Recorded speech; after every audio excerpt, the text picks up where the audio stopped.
नमस्कार दोस्तों, मैं आप सभी का दोस्त राघवेंद्र सिंह राजपूत एडवोकेट आप सभी के समक्ष आज अपनी एडीआर अड्डा चैनल पर अपना एक नया वीडियो लेकर आया हूं। जैसा कि आपने देखा कि अब महाराष्ट्र के चुनाव जो हैं वो संपन्न हो गए हैं और मैं ज़्यादा चुनाव का विश्लेषण इसलिए नहीं करता हूं। क्योंकि जिस दिन मुख्य चुनाव आयोग की नियुक्ति से चीफ जस्टिस ऑफ इंडिया को उस कमेटी से बाहर किया गया और मुख्य चुनाव आयोग की जो नियुक्ति है उस नियुक्ति को जिस तरीके से सरकार ने अपने हाथों में किया और दो वोट सरकार के और एक वोट विपक्ष के नेता का, जिसका कोई महत्व नहीं है, और चुनाव आयोग की नियुक्ति की जो कमेटी बनाई गई उसी दिन से मैं ज़्यादा चुनाव पे इसलिए ज़्यादा चर्चा नहीं करता हूँ। लेकिन ठीक है, अभी महाराष्ट्र में जो रिजल्ट आया है ये एक पैटर्न है दोस्तों। ये पैटर्न ऐसा है, अब मैं आपको बताऊं कि ये पैटर्न आप देखिए, जम्मू कश्मीर और हरियाणा के चुनाव आयोग ने किए तो उन्होंने जम्मू कश्मीर जो राज्यपाल के द्वारा जिस स्टेट को चलाया जा रहा है वो अपोजिशन को वहाँ पर जीत मिल गई। और उसके बाद हरियाणा, जहाँ पर किसानों का इस देश में जो पूंजीवाद के खिलाफ पूरा संघर्ष किसानों ने जो शुरू किया, मैं मानता हूं कि सत्ता के खिलाफ अगर सबसे बड़ा कोई आंदोलन है तो वो किसानों ने खड़ा किया, जो 13 महीने तक चला, जिसमें 700 किसानों की शहादत हुई। और शायद इस सत्ता के प्रधान जो हैं, जो पहली बार पूर्ण बहुमत में भी किसानों के सामने उन्होंने उन 3 कानूनों को वापस लेने की जो घोषणा की। तो मैं चुनावों पर ज़्यादा इसलिए अब, लेकिन सोशल मीडिया पर इन पर बहुत बहस चल रही है कि राहुल गांधी की गलती है या कांग्रेस की गलती है या उद्धव ठाकरे की गलती है या शरद पवार की गलती। नहीं, ये किसी की गलती नहीं है। अपोजिशन अपने तरीके से प्रयास कर रहा है। सॉरी दोस्तों, थोड़ा सा गला ख़राब हो रहा है। अपोजिशन अपने तरीके से वो प्रयास कर रहा है, लेकिन अपोजिशन को अब समझ लेना चाहिए इस बात को कि अभी अगर मेरे हिसाब से तो अपोजिशन में जो भी पार्टियों को चला रहे हैं, चाहे वो उद्धव ठाकरे हों, चाहे शरद पवार हों, चाहे मल्लिकार्जुन खड़गे हों या राहुल गांधी जी स्वयं क्यों ना हो, एलओपी, वो हमसे ज़्यादा बुद्धि और समझ रखते हैं। उन्हें पता इस पैटर्न के बारे में वो जानते हैं। लेकिन अभी प्रयास चुनाव आयोग के लिए जो संघर्ष है अभी वो शुरू नहीं हुआ है। आलोचना कर देने से, टीवी पर आकर एक स्टेटमेंट दे देने से और जिस प्रकार से मतलब विपक्ष की ओर से 2 प्रवक्ताओं का आ जाना और चुनाव की समीक्षा करना और चुनाव नामंजूर करना या ये फैसला हमें मंजूर नहीं है, तो वो ठीक है। लेकिन दोस्तों, मेरे कहने का तात्पर्य आपसे ये है कि आप देखिए जिस तरीके से भी मतलब चुनाव किए जा रहे हैं, तो चुनाव की चर्चा उसी दिन समाप्त हो गई थी इस देश में जिस दिन मुख्य चुनाव आयोग की नियुक्ति से चीफ जस्टिस ऑफ इंडिया को बाहर किया गया था। लेकिन मैं आपसे थोड़ा सा संघर्ष के बारे में बात करता हूं। जैसा आप जानते हैं कि मैं आपसे कहता हूं कि अगर आपको इस संघर्ष को समझना है तो आपको भट्टा परसोल को समझना बहुत आवश्यक होगा।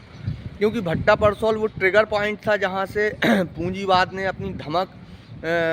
सत्ता के लिए अपनी धमक जो दिखाई है। क्योंकि जो मनमोहन सिंह की सरकार ने जो रिफॉर्म किए, जो भूमि अधिग्रहण कानून, जो लैंड रिफॉर्म मनमोहन सिंह की सरकार ने किया, उसके रिएक्शन में जिस तरीके से उस सरकार के खिलाफ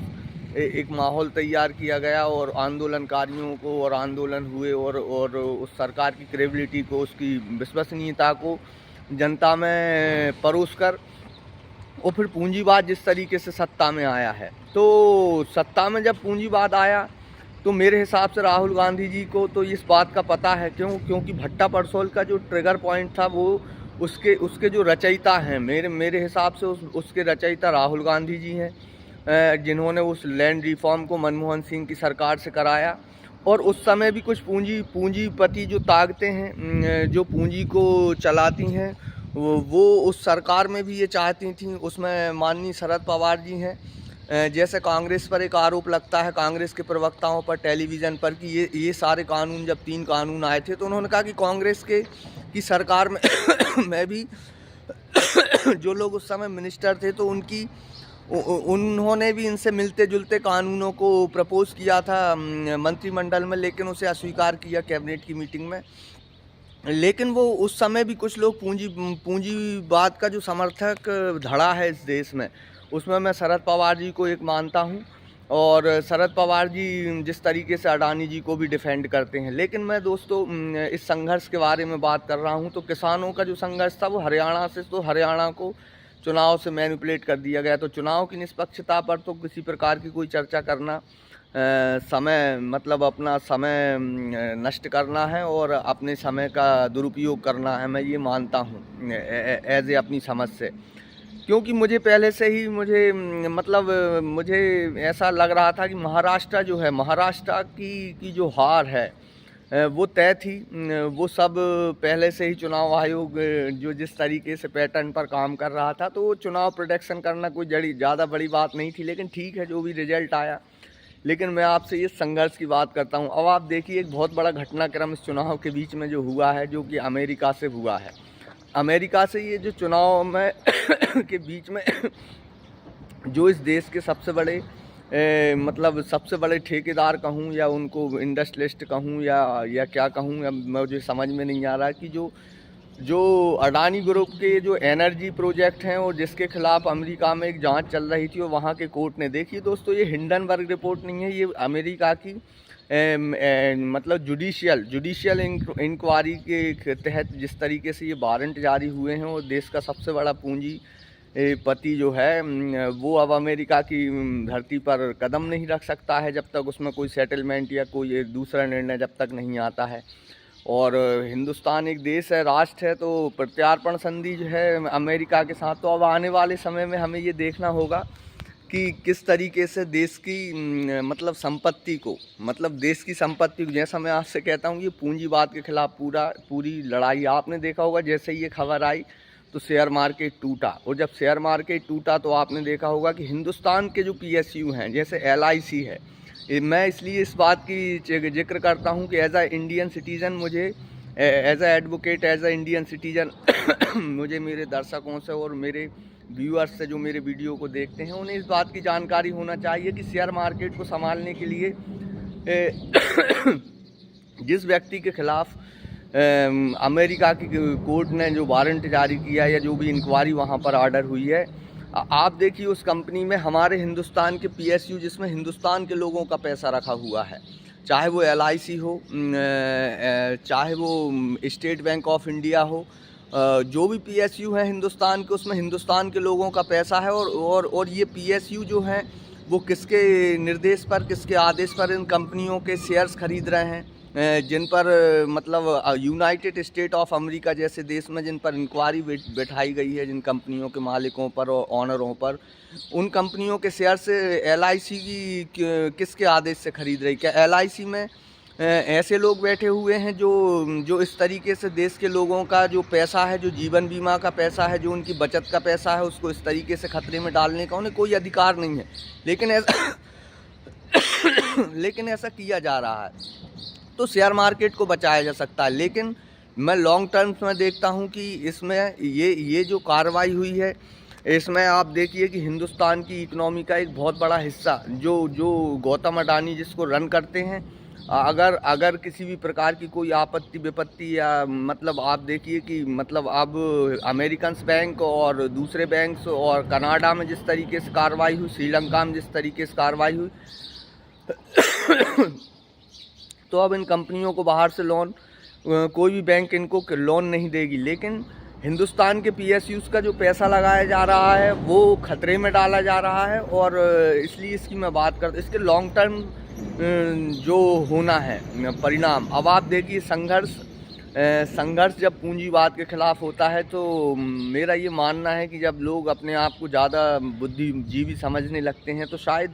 कुछ ऐसे काम जो उन्हें लगता है कि वो ठीक कर रहे हैं, लेकिन वो गलत साबित होते हैं। तो आने वाले समय में दोस्तों, अब चुनाव की ज़्यादा मैं चर्चा इसलिए नहीं करता क्योंकि मुंबई है, और मुंबई में जिस तरीके से, और हरियाणा, जैसा मैंने पहले वीडियो में भी कहा था कि हरियाणा का नतीजा हमें ये सीख दे के चला गया कि चुनाव में कितना हमें विश्वास करना चाहिए इस प्रणाली पर। लेकिन ये जो कार्रवाई हुई है, इससे हिंदुस्तान की इकोनॉमी ज़रूर खतरे में आ गई है। अब आप देखिए, अब देखना ये होगा कि किस तरीके से समस्या से देश निकलता है या किस तरीके से ये समस्या हल होती है। आप देखना ये होगा कि इस कंपनी पर जो कार्रवाई अमेरिका ने की है उसमें आगे क्या होता है। और जैसा मैं आपसे कह रहा था कि इसमें एक बहुत बड़ा मोटिव है कि अगर अमेरिका की तरफ से ये कार्रवाई हुई है तो निश्चित रूप से आप देखिए कि एक पूंजीपति को वहाँ की कोर्ट के द्वारा समन जारी करके आप देखिए हिंदुस्तान की इकोनॉमी को एक बहुत बड़ा झटका। मेरा ऐसा मानना है कि अब अमेरिका की जो जुडिशरी है वो अपना काम करेगी, लेकिन हिंदुस्तान का जो पक्ष है वो अमेरिका के सामने अब कमज़ोर साबित होगा। मतलब अमेरिका इसका फ़ायदा उठाने की कोशिश करेगा और हिंदुस्तान में वो हिंदुस्तान के जो मार्केट है उसको कैप्चर, जो उनकी पुरानी अमेरिकन पॉलिसी रही है कि वो दुनिया में विश्व में इसीलिए जाने जाते हैं कि वो हर देश में अपना एक मार्केट तैयार करते हैं। तो ऐसे ही अब वो हिंदुस्तान में उन्होंने अपना एक रास्ता खोला है। और जब शायद मुझे ऐसा लगता है कि जिस तरीके से वहाँ पर अनलीगलाइज तरीके से जो नोटिस और जो मान के चलिए जो वारंट जो अनलीगल काम के लिए जारी हुए हैं उसमें बहुत लंबी सजाएं हैं और वहाँ के कोर्ट ऑफ प्रावधान और अमेरिका के हिसाब से वो कानून काम करेगा। वहाँ के इंस्टीट्यूशंस जो हैं, वहाँ की कोर्ट्स जो हैं वो अलग तरीके से काम करती हैं, हिंदुस्तान में अलग तरीके से काम होता है। तो अब देखना ये है दोस्तों कि आने वाले समय में हिंदुस्तान किस तरीके से इस समस्या से निपटता है और ये पूंजीवाद अब किस दिशा में। जैसा मैं आपसे कह रहा हूँ कि अब देश कंपनीवाद की ओर देश को धकेला जा रहा है। लेकिन अब देखना ये होगा कि ये संघर्ष अब किस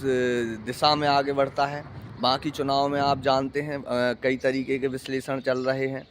ये नहीं होना था, वो नहीं, वो आप समझने की कोशिश कीजिए। जिस दिन चुनाव आयोग की नियुक्ति कमेटी से चीफ जस्टिस ऑफ इंडिया जैसे मतलब को बाहर किया गया, उसी दिन ये स्पष्ट हो गया था कि चुनाव अब किस तरीके से होंगे। अब देखना है कि ये संघर्ष किस दिशा में आगे बढ़ेगा। संविधान का संघर्ष है, देश की पूंजी को बचाने का संघर्ष है। अब आप देखिए आगे क्या होता है दोस्तों, फिर हम बात करेंगे अगले वीडियो में। अगर आपको लगता है कि मेरे वीडियो आपको अच्छे लगते हैं या मेरे द्वारा दी गई जानकारी आपको अच्छी लगती है तो आप मेरे वीडियो को शेयर करें, मेरे चैनल को सब्सक्राइब करें। नमस्कार, धन्यवाद।